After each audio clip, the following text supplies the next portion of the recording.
Magandang hapon po, balik kami yung Group 1 para talakayin yung unang chapter ng libro ni Kibuyan na A Nation Aborted. Tapos yung unang chapter ay pinamagatang Toward a Radical Rizal. Tapos sa chapter na to ay may nilalayan tayong masagot ng mga tatlong tanong. Una dito ay yung why of all heroes was Rizal the most venerated in the 19th century nationalist movement? Pangalawa, what was Rizal's nationalist agenda? How was it received by the revolutionaries? Pangatlo, did the revolutionaries perceive Rizal as assimilationist and therefore opposed to the revolution?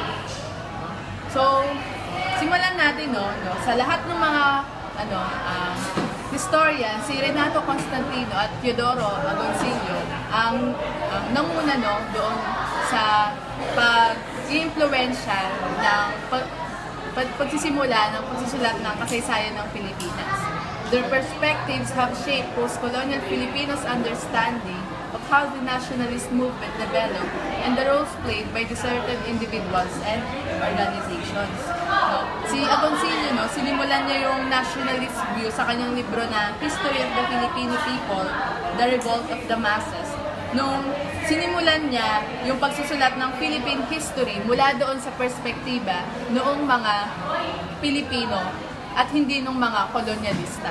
Sinundan to ni Renato Constantino sa kanyang libro na The Philippines Past Revisited at yung The Continuing Past na nagbigay ng thesis na yung common thread daw sa history yun yung continuing struggle ng mga Pilipino for national liberation. So, yung pag-struggle na to ng mga Pilipino sa kasaysayan, ang pinakatumatak daw dito ay yung 19th century revolution. So, doon ay may nag-a-arise na dalawang tanong, Una, which class bore main brunt of the national liberation struggle? Pangalawa, who should we venerate as the heroes of this struggle? So, si Constantino, sinasabi niya na yung understanding of history will demonstrate how present is distorted by a faulty of knowledge in our past. Sinabi ni Constantino na yung understanding of history will demonstrate how our present is distorted by a faulty of knowledge in our past.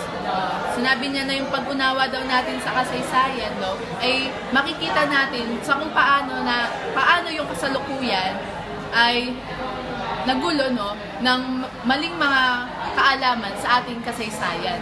So, una si Kibuyan ay nag-a-agree doon sa sinabi ni Constantino.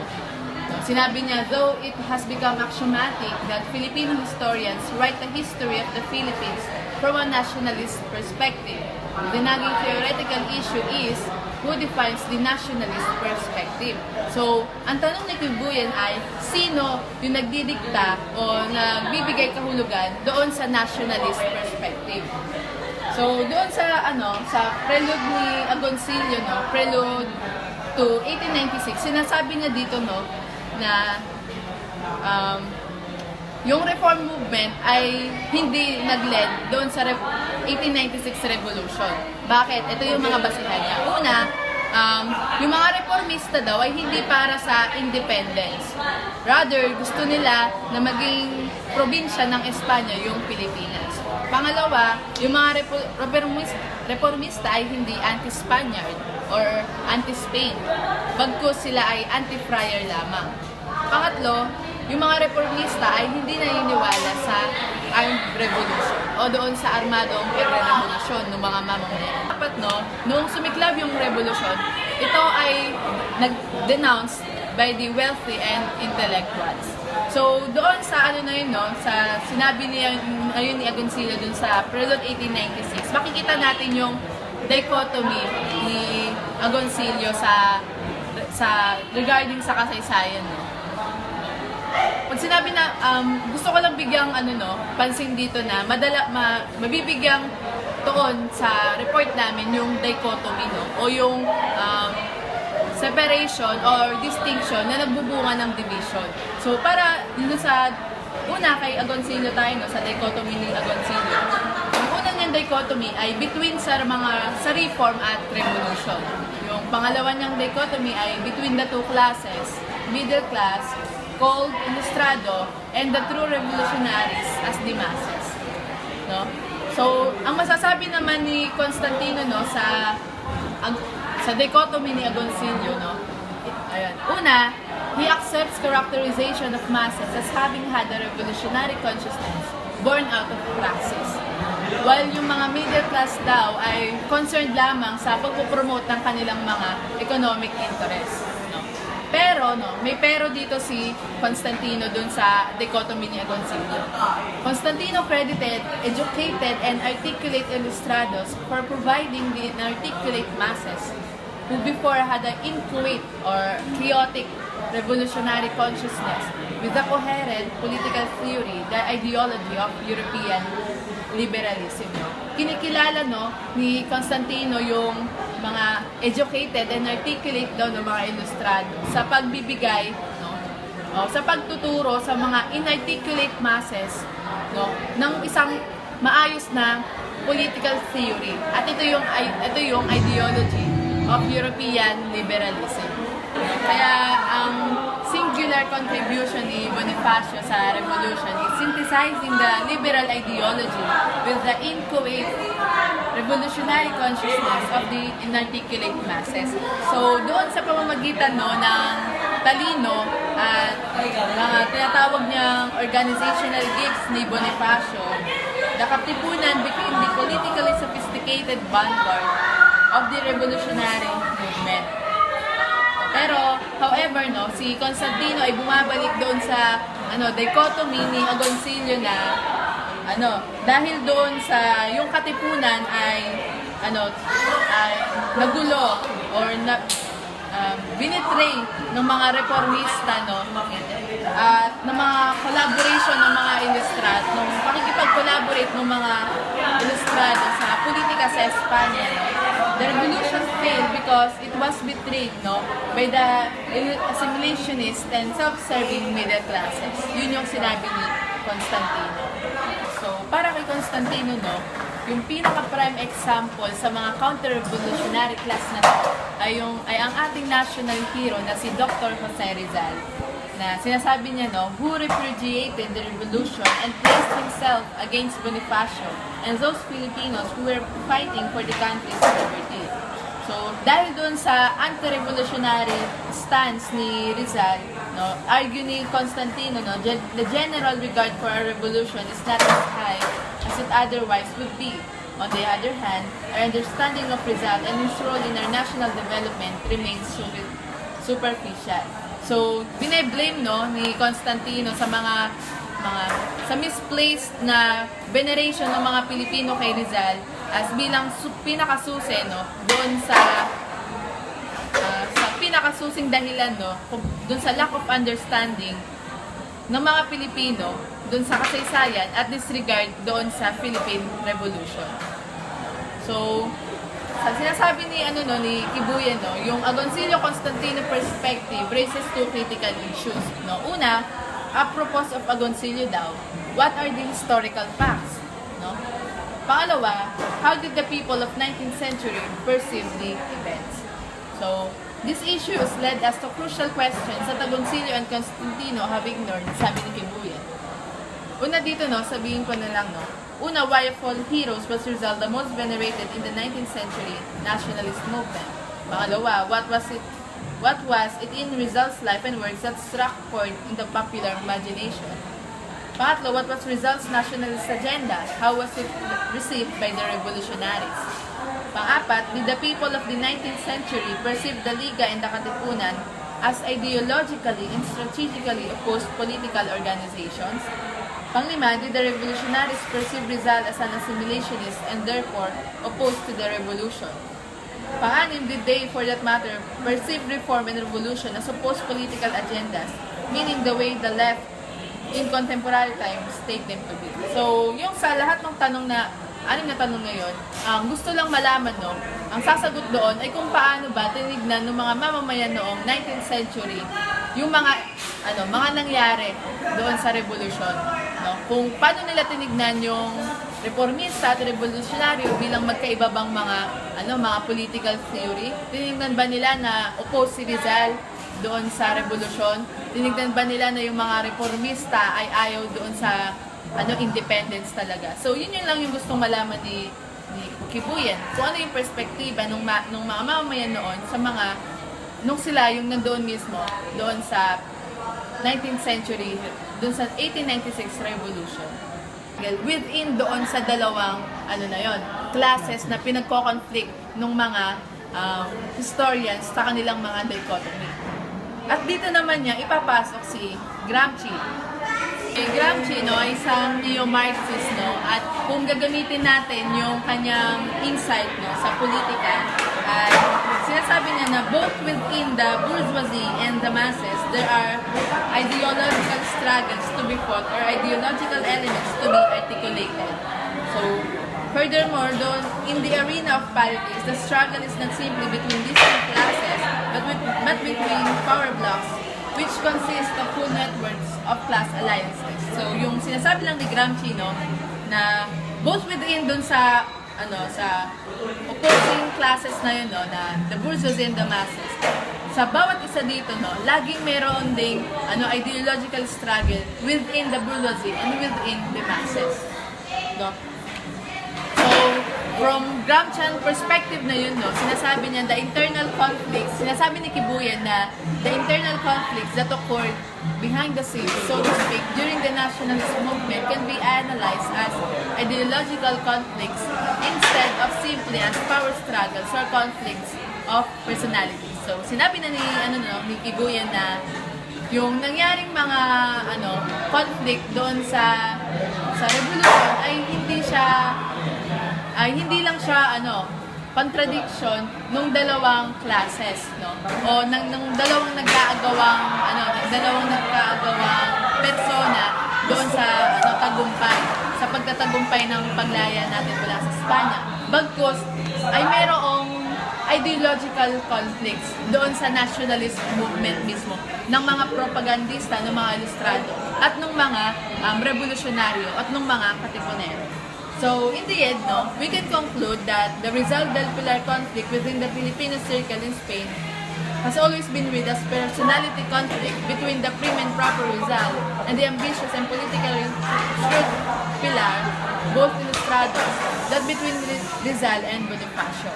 So, sa dulo, makukonclude natin na yung Rizal and both ngayon ay nagre-represent doon sa ilustrados, kaysa doon sa conflict between Rizal and Bonifacio. Ang report ko ay Reform or Revolution. So, ang reform, ito ay ginamit para makamit ang kalayaan ng Pilipinas sa mga Kastila. Ito ay tinatawag na mapayapang pagkipaglaban sa mga Kastila. Dahil hindi ito gumagamit ng dahas o hindi intensyon ng mga reformist na gumamit ng armas sa paglaban sa Espanya. Ito ay pinangunahan ni Rizal kasama ang mga ilustrados. Nag-impluwensya sila sa pamamagitan ng pagsusulat at parte rin sila ng gobyerno ng Espanya na umaasa na magkaroon ng pagkakasunduan at paghingi ng karapatan ng mga Pilipino. Ang revolution naman ito ay mapagpalayang kilusan na pinangunahan ni Andres Bonifacio at ng Katipunan. Ang mga revolusyonaryo ay nakikipaglaban para sa kalayaan ng kapwa Pilipino at ng kasarilanan ng bansa. So yun guys, yung topic namin, yung report namin is about siya sa toward a radical Rizal. Then yung napunta sa akin topic is yung the Hacienda Calambakes. Yung asyenda ka ng Bakay is about siya sa corruption na ginawa ng mga Dominican or Dominicano na nagmamay-ari ng lupain. Yung lupain na yun is lupain yun ng palayan. Then, parang sa kanila, yung lupain yun is binabaliwala lang nila. Para sa kanila, wala lang yun. Then, kumbaga, mga kapisanan ni Jesus. Pero yung lugar ng mga Jesuits is sinakop siya ng mga Dominicano. Yung mga kalapit na lupain ba nila. Then, in short po, yung tax na tinutukoy dito is binabayaran lamang ng mga Dominican. Is yung mga asyenda lamang ng Jesuits. Yung Jesuits is parang meron siyang characteristic of Jesuitism. In short po, yung tax evasion is, yung tax evasion kasi ano siya, illegal siya na pagbabayad ng buwis, na parang lagi siyang may kapalit, then parang yung bumabalik sa'yo, which is parang mali, then parang kulang. Parang ano siya, example ng mga trabahador na parang, diba sa panahon ngayon natin na parang every time na parang makakuha tayo ng sahod, parang hindi sapat, parang nakukurap siya ng, parang ganun sa yung mga Dominicano or Dominican, parang nakukurap nila yung dapat na sa atin, yung dapat na para sa ating, dapat na parang tulad nung sa lupain nga na tinutukoy nung sa Kalamba. Then ayun kasi yung lupain na yun is para siya sa mga mamamayan talaga na sinakop lang siya ng mga Dominican. Then yung mga nahihirapan ngayon is yung mga commoners, yung mga nasa mga bababang lugar, yung mga mamamayan na walang kakayahan sa mga kailangan nilang, sa mga karapatan nila. Then ayun nga, so parang lumalabas is parang mas nagiging masama talaga yung mga mamamayan, kasi nga isipin mo, parang yung mga Dominican wala silang ginawa kundi kunin yung mga lupain na dapat nasa mamamayan, na dapat hindi naman dapat sa kanila. Then yung mga renta kasi ng tao is parang yung mga renta ng tao sa mga lupain is parang itinataas ng mga Dominican or Dominicano. Then after nun, kinuha ni Rizal ng paraan sa hukuman ng Kalamba. Then dito nanalo si Rizal. Parang pinaglaban ni Rizal yung mga dapat na nasa mamamayan, na dapat nasa mga commoners, na mga parang katulad natin, parang ganun. Siguro mas inisip ni Rizal yung kakayahan ng mga mamamayan kaysa sa mga nakatataas, na parang hindi naman talaga dapat sa kanila. Kasi nga, di ba nga, ito nga yung parang kinukurap or itinataas nila ng itinataas yung mga bagay na hindi naman talaga dapat. Kasi nga, yung mga commoners is parang lang sila hindi nila kayang umangat, kasi nga parang mas binababa sila ng mga Dominican.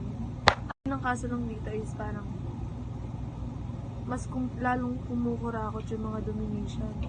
Then after nun, pinaglaban ng mga Dominican yung akala nilang kanila, yung mga lupain na hindi naman talaga dapat sa kanila.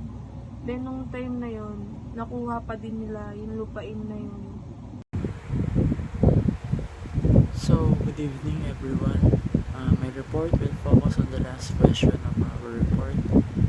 So, the questions that will have an answer after the report will be given to you. So, the first question is, why of all heroes was Rizal the most venerated in the 19th century nationalist movement? Second, what was Rizal's nationalist agenda? How was it received by the revolutionaries? Third, which is my report, is, did the revolutionaries perceive Rizal an assimilationist and therefore opposed to the revolution? So, this is my focus. Ito yung mismong tutukuyin natin or sasagutin sa aking report. So, ito na, simula na. Did the revolutionaries perceive Rizal an assimilationist and therefore opposed to the revolution? So, ang unang point ko is reform and revolution.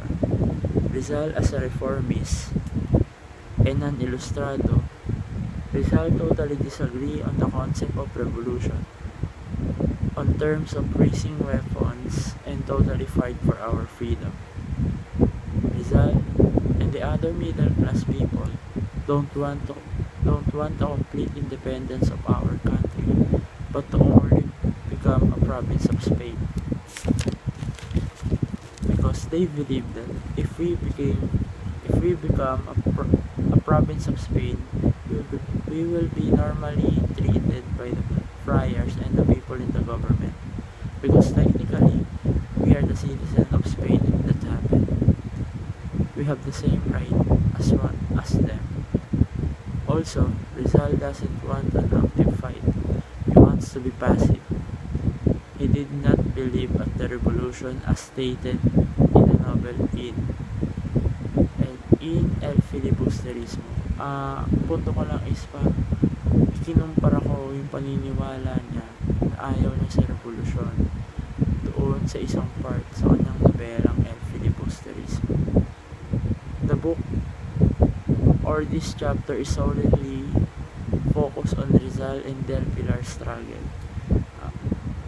Mas maraming tungkol sa relationship nilang dalawa. Nilang ni Rizal at ni Del Pilar. At iilan lang ang tumutukoy sa Rizal and Bonifacio relationship. This chapter, which is toward a radical Rizal, tackles more the relationship of Rizal and Del Pilar. Del Pilar is considered as a separatist. Rizal is a waverer. Some of Del Pilar's relative is already part of the Katipunan before the breakup happened. When Jose Rizal part ways with Del Pilar, Del Pilar's relative are already part of the Katipunan and alongside Bonifacio, the revolutionary. Dr. Jose Rizal did not support the revolutionary act of Bonifacio. By the time he knew about the plan, Rizal opposed and put himself directly against Bonifacio's plan. This is when he is in Dapitan, where Pio Valenzuela visited him just to tell Rizal what Bonifacio is planning to do because of his exile and pagtagal lalo ng pamamahal at mga abuso ng mga Espanya. The conflicts between Rizal and Del Pilar is the reason why they broke up in La Solidaridad. Ideological conflicts siya, paniniwala. Tatalo sila, nagiging taliwas yung pag-iisip at paniniwala nila sa isa't isa, kaya hindi na alam kung ano pa talaga yung pinaglalaban nila. Wala nang unity doon. When Rizal knew about the plan of Bonifacio, Rizal initially initiated and said he do not wish to burden his conscience with useless bloodshed. He do not wish to burden his conscience with useless bloodshed, for he believes that it would only result to another problem and will create a war that is not sure if we can win or not. Rizal and other middle-class fundamentals with him is a self-serving individual and focuses on their businesses, connection for power and praise in the government.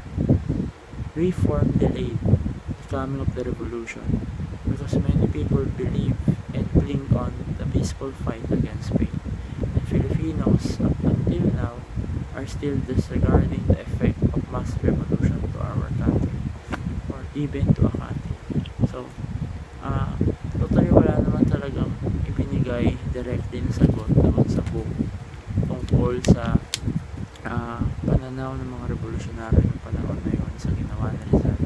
But if we can look back into it, alam naman natin and alam ng mga karamihan sa atin at ang turo sa atin ng high school ay naging inspirasyon ni Bonifacio si Rizal at naging inspirasyon ni Bonifacio ang mga gawa ni Rizal para magsimula ng revolusyon at tuluyang lumaban dito. Magkaiba lang ang kanilang paraan paglaban dahil kani-kanila tayong paraan kung paano natin ipapakita yung pagmamahal sa bayan.